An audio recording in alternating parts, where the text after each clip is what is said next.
এবার চরফ্যাশন থেকে ঢাকা আসার সময় আমরা ছিলাম কর্ণফুলী 13 লঞ্চে।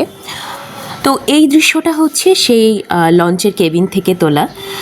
হঠাৎ করে বিকেল 4টা-5টার দিকে, না 5টারও পরে, তো এই দৃশ্যটা ছিল মেঘনা নদীতে। অসম্ভব ভালো লেগেছিল। আমার আসলে বর্ষাকালে কখনো বাড়িতে যাওয়া হয়নি, তো এবারই প্রথম ছিল। আর বর্ষার পরে তো আসলে বিকেলটা অসাধারণ সুন্দর ছিল, তাই ক্যাপচার করার লোভটা সামলাতে পারিনি। আমার মনে হয় আপনাদেরও ভালো লাগবে। দেখেন কি অসম্ভব সুন্দর একটি দৃশ্য।